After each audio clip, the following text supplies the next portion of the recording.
They are love to God, obedience to God, and faith to God.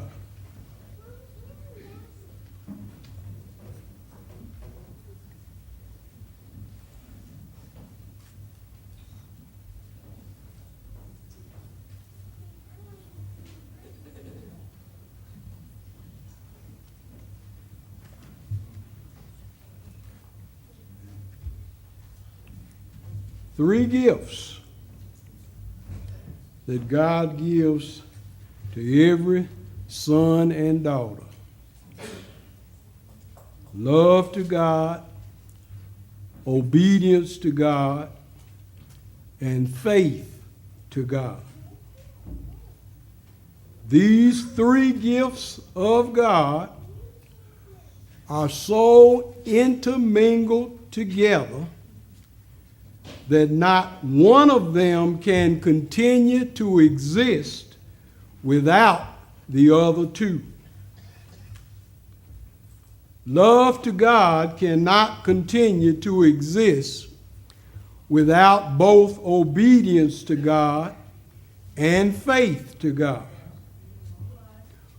Obedience to God cannot continue to exist without both love to God and faith to God. And faith to God cannot continue to exist without both love to God and obedience to God. They are intermingled together. When these three gifts continue to exist together in a person, they give evidence to that person that person is begotten of God, or that they are born again into the new life. Now, the text begins in verse 1 with the word whosoever, which means that God does not exclude anyone from being born again.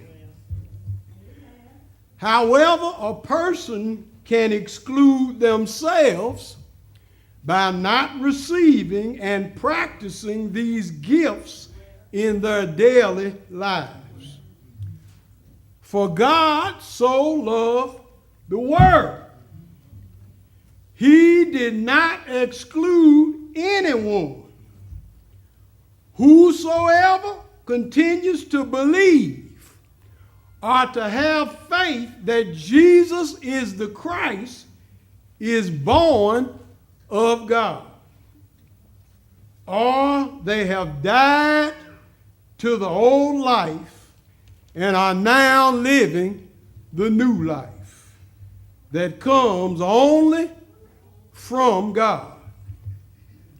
And everyone that continues to love God, who gives new life, also continues to love whosoever else God gives new life. I think I hear the question, how can we know who to love if we cannot know who has been born again? Well, that question means that you are missing the point. The point is that those who are born of God love like He loves.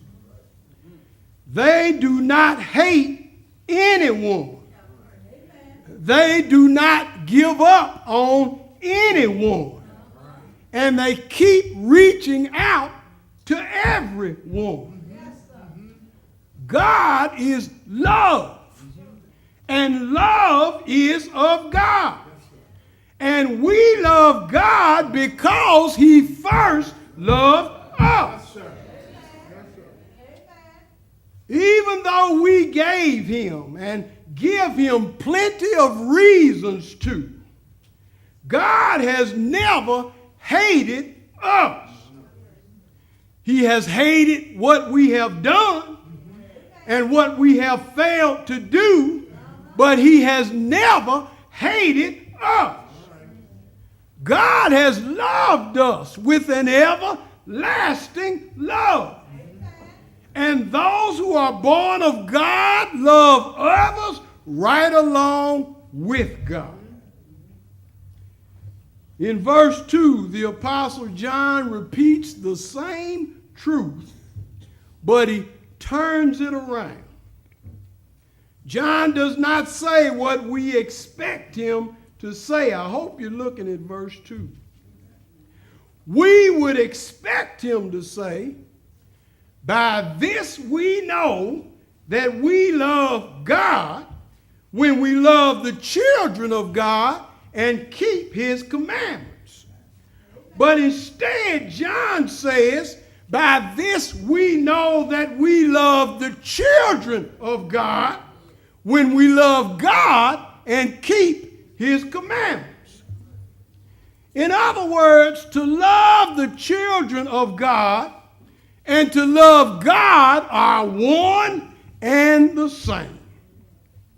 In other words, when I give them a cup of cold water, I am giving him a cup of cold water. When I clothe them, I am clothing him. When I go to see about them, I am going to see about him. And if a person says, I love God, and continues to hate their brother or sister, they are a liar. For they that do not continue to love their brother or sister whom they have seen, how can they love God whom they have not seen? My brothers and sisters, we express and fulfill the love of God when we keep his commandments to love him with all our heart, all our soul, all our mind, and all our strength, and our neighbor as ourselves. On these hang all the law and the prophets. And God's commandments are not grievous, or they do not put a heavy weight on those who do them. In other words, when we do God's commandments and love others, our song will be, he ain't heavy. He's my brother. She ain't heavy. She's my sister. For the Lord's yoke is easy, and his burden is light. Now, in verse 4, the Apostle John says, for whatsoever is born of God overcometh the world. And this is the victory that overcometh the world, even our faith. I want you to notice that this time, unlike in verse 1, John says, whatsoever is born of God, instead of whosoever. That is because John was making sure to put the emphasis on God. Amen. And what God has given us so that he can also give us the victory.